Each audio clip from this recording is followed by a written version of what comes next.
Okay, muri ino video naho ngenda kweka nyine ushaka kuyigururira page ya Facebook ihemba, hanyuma ugatanga no gushirako ibintu by'iwawe, content z'iwawe, nyine page ukayiduza ukaronka aba followers benshi nkuko abandi bagiye babikora. Like izi page nyine mwagiye mubona ya nki yacu twarayiyugururiye, imaze umwaka umwe wonyene, ariko urabona ifise abantu 117. Yes, ugaragaza je kuraba dashboard yayo. Tuyiconnectemo nabereke dashboard yayo. Yes, ngine ushaka kwigura page nawe ukaronka aba followers benshi, ukaronka ama like menshi. Yes, reka nabereke analytics yayo. Murabona ko je ndonka ama views 1,000,000. Yes, ama views 1,000,000.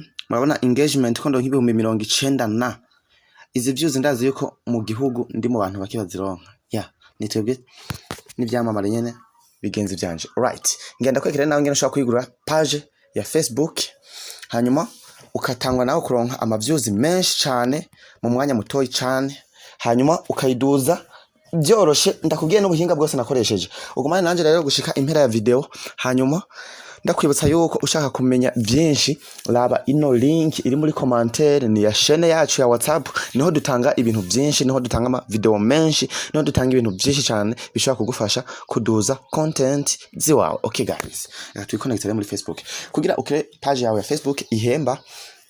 Ikintu cya mbere byaza ko gusaba kuba ufise konte ya Facebook, wibuka modo pass yayo neza ku buryo bwuko igihe cyose uzohindura telefone bizokorera kuvyimura. Okay, hanyuma umaze kuba yifise ngi konte ya Facebook, je ahani connect muri konte. Ku bantu mufise ama page mwifuza gukira page nshasha, ndabisubiyemo. Hari giuza gusanga uri connect nko kuri page nkuko bana nko nka je mfise ama page menshi. Tufate nko ndafise page nkiyi. Nuwa ufise page nkiyi ntibiza gukunda. Utegeza kugaruka ngaha kuri ya konte principale, ugaruke kuri ya konte principale uciraba nk'uje urabona konte principale niyi nce ndayiconnectako nkuko. Hanyuma nimara kwiconnecta kuri konte rero ndaza gucanza ngaha kutuburongo dutatu aha hejuru, kutuburongo dutatu cencho ndaho nkuko. Hanyuma nce manuka ahantu handitse page ngaha ndibaza wari wese reka arahabona, cencho ndahano kuri page. Hanyuma ino hejuru ibo bamfu murabona kumenyetso ko guteranya ahantu handitse ngo create, ni créer mu phrase. Hanyuma ucyo ndahano handitse girl story. Ikintu cya mbere ngaha cingenzi ni kuyumvira izina rya page tugomba twugurure. Alright, cya mbere wahiga izina wiyumvira yuko atabantu benshi baba barikoresha, kandi ukiyumvira izina wa muntu ni wamubwira ati okay jewe kuri Facebook nituko rondera izina vraiment riza koroha gukora recherche. Hari abantu bama bagira ibizina birimo nama agisa, birimo ibintu by'ama ngo by'ibintu byo ugasanga yanditse nka za zimwe zimeze uku. Guys, none nk'umuntu woza kumuha ibintu bimeze nk'uko, none nkibona yo biroshesha gute? Yes, rondera izina vraiment riri palpable, rigaragara nko nka tugita ati ubwenge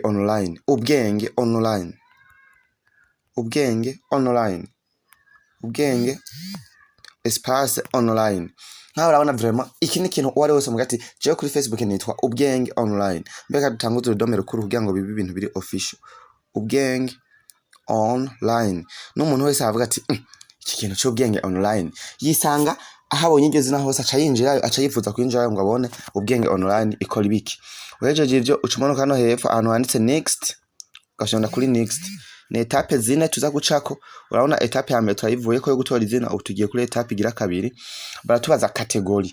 Aha rero ucabanza ukiyumvira none page nzoza ndayishira ku ibiki?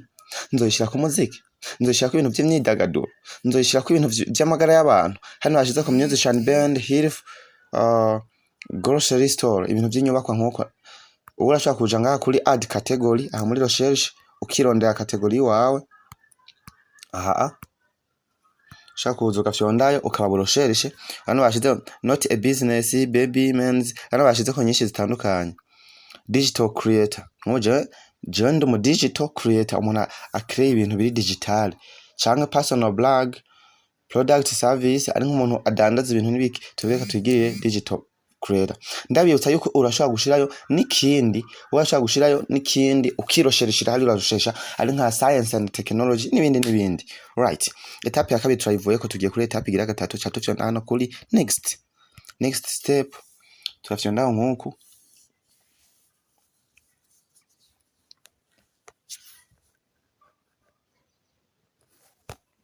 Yeah. Yes man. Okay, tugeze kuri etape ngo add website. Donc ushaka kuba site web cyangwa ukabutayifise. Ndaza abantu benshi muri mwebwe ntimufise website, ucujana hano hejuru skip ukaskypinga kugira ibi uvyihoze. Tugeze kuri etape ya nyuma rero aho batubaza ngo add image to this page.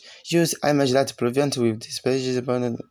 Donc ni nka logo. Ni ngushaka nka profile ikintu gituma basi wari wese yo kumenya. Okay? Tuba dufise profile tukagirana cover.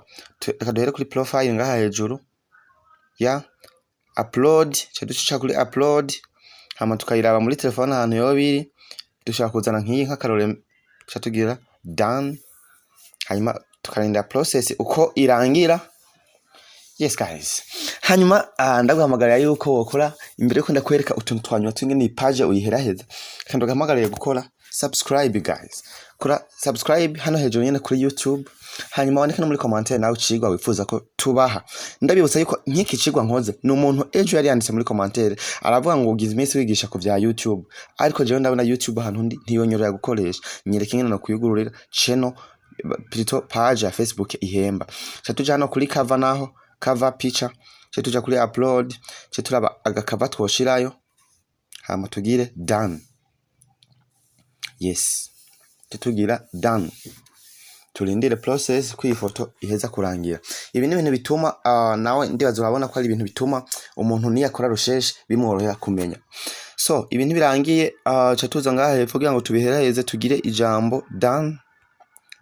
Ntibirarangira mugumane nanje gushika impera ndabehe uko bimeze. Okay. Professional dashboard hano horabira uko page yawe ikirakura uko biriko biragenda. Murabona hose bimwe nabereka hose ni 00000. Page yamaze kuba create new public content. Shaka ndatangura nka postinga, right? Ariko ikintu cingenzi rero kuma page ya Facebook, ikintu cingenzi mwese ndabahamagarira. Murabona page tuyikire twaciye muri Facebook Lite. Ndabibutsa yuko Facebook Lite nuja kwa uploadinga video ntirenze minisegonda 30.